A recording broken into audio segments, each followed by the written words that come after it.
सैथो बाथ्रा बिराद मोजां नों बे रावखौ सोंनानै होबाय बिनि थाखायनो दिनै सारा बिटिसि आवनि शकिंखौ लानानै मोनसे बिराद सोंलु ओंखारबाय थादों सोरबाया बुंदों ससियेल मिडियायाव ओंखारा सोरबाया बुंदों आसिखौ मानो दानस'ना लायाखै एक्सुवेलि बेयाव आं मोनसे टपिकखौ बुंग्रोनि जेब्ला सासे गथ'आ होनदोंमोन दिपेन बर'आ जेनोब्ला आं आसि दानस'गोन नाथाय बेखौसो आङो बुजायना होदोंमोन जे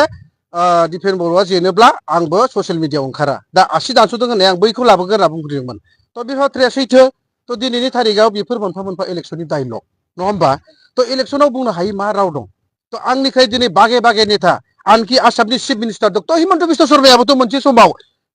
राजनितिखौ आङो टेक खालामगोन होननानै बुंदोंमोन ना राजनितिनिफ्राय आं ओंखारगोन होनना बुंदोंमोन थ' बेबायदिनो दिनै मानव गेदार जोंना हाग्रामा महिलारि समाबो मोनसे समाव गोबां सक्ति होदों दा सक्तिफोराबोथ' जाफुंजोबाखै आनखि बे राजनितिनि मोनसे डायलग बेखौ लानानै सिरियास जानो गोनां गैया मालाबा बबेबा मोनसे पार्टिया बबेबा मोनसे पार्टि देरहालांनो थाखाय बबेबा मोनसे भाषाखौ बुंनो गोनां जायो रावखौ बुंनो गोनां जायो बे पलिटिकेला मोनसे गेम जाय गेमखौ बुजिया बे बिनि बागै पलिटिक्सनि बेहा नलेजबो गैया नोंथांनो बिपिएफआ मोनसे अफारबो होदोंमोन नाथाय नोङो बिपिएफ दोलोआव हाबालासिनो जेननाय पार्टियाव माबोरै फैगोन होननानै बेखौ अनेक सावरायबाय थानाय जादों मा बुंगोन नंगौ दासिमबो आंखौ माने आंनाव बिपिएफनि गोबां नेताफोर दं आंजों खोब रायलायसोयो आरो मोनसे समाव बुंनो थाङोब्ला बिक्रम जोंहा आदाया सारा आंजों खोब मोनसे एकदम बेस्ट फ्रेन्ड बायदि आंखौ फंबाय सना होनो आरो मोनसे समाव जेब्ला आङो बेयाव गहपुरावहाय जोंना पन्सायत जेना गेलेदोंमोन बै समावनो बे बुंदोंमोन जे नोङो बिपिएफआवनो था बा बिपिएफनि जानानै नों मोनसे मोजां बेफोरबायदि अफारमोन आं बेखौ बुंथ'ला थ' दिनैनि थारिखआव आं बेनो बिपिएफआव थायैनि जाहोना थ' बेनो माखासे आंहा मिशन आरो भिजनखौ आङो नायो हा जाय पलिटिकेल मिशन आरो भिजन गैया आङो बेजों मालाबाबो थाया हय जेननायानो जा हय देरहानायानो जा थ' दिनै जोंनि गहपुराव जि जोङो भट होनो मोननाय अधिकार मोन्थायखौ मोनबाय नङा होमबा थ' जोङो दिनै माखासे इउपिपिएलनि प्रमद बर'नि दैदेननाय बा दिनै माखासे एनडिएफबिनि थ' सुक्ति जाखांनायनि उनाव जोङो एसेब्लाबो जोङो गहपुर हिसाबै जों भट होनो मोनदों नाथाय मोनसे समाव जेब्ला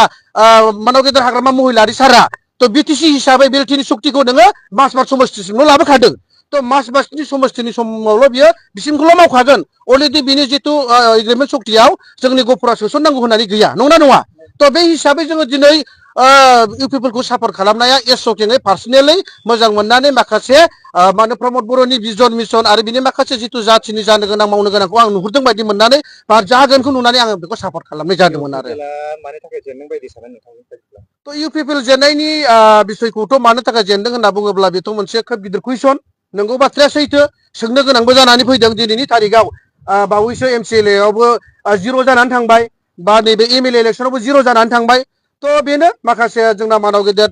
प्रमद बर' सारनि माखासे जिथु रायजोजों मोनसे मा होनो सम्पर्क बा माखासे गोबां जानो गोनां सुक्ति बा माबा मोनसे खोथा होनायफ्राव इसिबां माने साक्सेसफुल जायाखै बा मावनो सुबिदा मोनाखै होननानै आं सानो आरो मोनसे खोथाया बेनो बुंनांगोन मानोना प्रमद बर' सरकारा हारसिं सिंगोल मेजरिटि गभर्नमेन्ट दानो हायैखाय बिजेपिनि माखासे आन्दाराव एलायन्सआव थानायखाय थ' माखासे सुबिदाखौ मावनो हायैनि थाखाय रायजो राजाफ्रा बुजिस्लाबनो हायासै माखासे समखौ मानव गेदेर प्रमद बर' सारनो होबावनांगौ होननानै आं सानोमोन जुदि समखौ मोनबावनायमोनब्ला जाया नङा जथेस्थ' डेभेलपमेन्ट जादों आरो बांसिन जाबावगोन होननानै आं सानो आरो बारग' एनडिएफबिफोरा ससियेल आरोना बिटिआर सुक्ति खालामनानै एक्सुवेलि बिटिआर सुक्तिखौ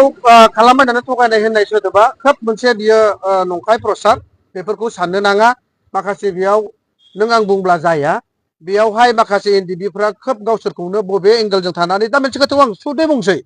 एनडिएफबिया दिनै माखासे साबेसे गदों नोंथांमोना फोथायगोन नामा आजि बै